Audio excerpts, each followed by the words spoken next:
សម្រាប់អ្នកប្រើ iPhone គ្រប់ពេលដែលអ្នកគ្នាចង់ផ្លាស់ប្ដូរអ៊ីនធឺណិតពី SIM មួយទៅកាន់ SIM មួយអ្នកគ្នាត្រូវចូលទៅក្នុង setting បន្តមកទៀតអ្នកគ្នាត្រូវចូលទៅ cellular ហើយអ្នកគ្នាត្រូវចូលទៅ cellular data ហើយអ្នកគ្នាធ្វើការ switch បាទពី SIM មួយទៅកាន់ SIM មួយបាទបែបនេះពិតជាអត់ស្រួលទេយើងមានវិធីដែលស្រួលជាងនឹងយើងអាចធ្វើការផ្លាស់ប្ដូរ data plan បានត្រឹមតែមួយ click តែប៉ុណ្ណោះអញ្ចឹងរាល់ពេលដែលអ្នកគ្នាចេញទៅក្រៅមិនថាអ្នកគ្នាទៅតំបន់ណាដែលអត់សូវមានសេវាទៅលើ SIM មួយប៉ុន្តែ SIM មួយទៀតមានសេវាអ្នកគ្នាអាចធ្វើការ switch បានត្រឹមតែមួយ click ចង់ដឹងថាតើយើងអាចធ្វើបានដោយរបៀបណាតោះអញ្ចឹងយើងទៅមើលវីដេអូបងប្អូនអូខេអ្នកទាំងគ្នាអញ្ចឹងដើម្បីយើងអាច switch នៅ data plan បានដោយងាយត្រឹមតែមួយ click ហ្នឹងគឺបងប្អូនអាចធ្វើតាមវីដេអូនេះបានអញ្ចឹងដំបូងឡើយអ្នកទាំងគ្នាត្រូវតែ download shortcut មួយដែលខ្ញុំបានដាក់ link នៅខាងក្រោមវីដេអូនេះបាទអ្នកទាំងគ្នា download មកអ្នកទាំងគ្នានឹងបាន shortcut មួយនេះហើយដើម្បីយើងអាចយក shortcut មួយនេះមកដាក់នៅក្នុង control center ដើម្បីឲ្យយើងចុចត្រឹមតែមួយ click បានដូចនេះគឺយើងអាចធ្វើតាមវីដេអូនេះបានបាទអញ្ចឹងដំបូងឡើយអ្នកទាំងគ្នាធ្វើការអូសនៅ control center ពីលើចុះក្រោមមកបាទហើយបន្តមកទៀតអ្នកទាំងគ្នាចុចត្រង់កន្លែងណាក៏បានដែរយើងចុចសកត់ឲ្យជាប់មកបាទហើយបន្តមកទៀតអ្នកទាំងគ្នាអាចធ្វើការចុច add control center បាន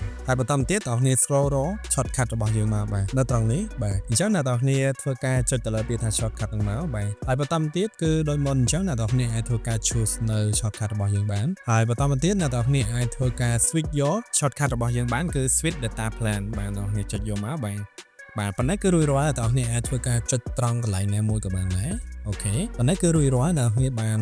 shortcut មួយមកហើយបាទគឺ switch data plan បាទអញ្ចឹងយើងចុចកន្លែងណាមួយចោលមកបាទអញ្ចឹងតទៅគឺអ្នកទាំងគ្នាអាចធ្វើការ switch data plan បានត្រឹមតែមួយ click ដោយមិនចាំបាច់ចូលទៅក្នុង setting នាំតែស្មុគស្មាញទេបាទវាអាចធ្វើបានដោយងាយដំណឹងឧទាហរណ៍ជូនអ្នកទាំងគ្នាមើលបាទខ្ញុំបិទ Wi-Fi ខ្ញុំបើក cellular data បាទ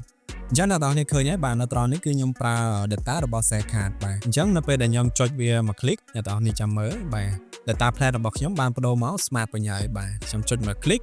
គឺ data plan របស់ខ្ញុំវាបដូរមក Share Card វិញបាទគឺបែបនេះគឺវាងាយស្រួលច្រើនមែនតើសម្រាប់អ្នកទាំងគ្នាដែលប្រើអ៊ីនធឺណិតហើយអត់មាន Wi-Fi ប្រើបាទហើយអ្នកទាំងគ្នាប្រើ SIM 2ណាអញ្ចឹងនៅពេលដែលអ្នកទាំងគ្នាធ្វើការផ្លាស់ប្ដូរពីទីតាំងមួយទៅកាន់ទីតាំងមួយអ្នកទាំងគ្នាពេលខ្លះអត់មានអ៊ីនធឺណិត SIM មួយតែ SIM មួយទៀតមានអ៊ីនធឺណិតបាទអញ្ចឹងអ្នកទាំងគ្នាចង់ switch នៅ data ហ្នឹងគឺវាងាយស្រួលច្រើនអ្នកទាំងគ្នាគ្រាន់តែ add shortcut តាមខ្ញុំមកអ្នកទាំងគ្នាអាចធ្វើការចុចត្រឹមតែមួយ click គឺអ្នកទាំងគ្នាអាចធ្វើការ switch data plan បានហើយអូខេអញ្ចឹងវីដេអូនេះគឺបានមកដល់ទីបញ្ចប់ហើយសង្ឃឹមថាវីដេអូនេះវាជាប្រយោជន៍ទៅដល់អ្នកទាំងគ្នាហើយបើសិនជាអ្នកទាំងគ្នាចូលចិត្តវីដេអូនេះកុំភ្លេចជួយចុច like វីដេអូនេះផងហើយកុំភ្លេចជួយ follow page និង subscribe channel របស់ខ្ញុំផងយើងនឹងជួបគ្នានៅវីដេអូបន្តទៀត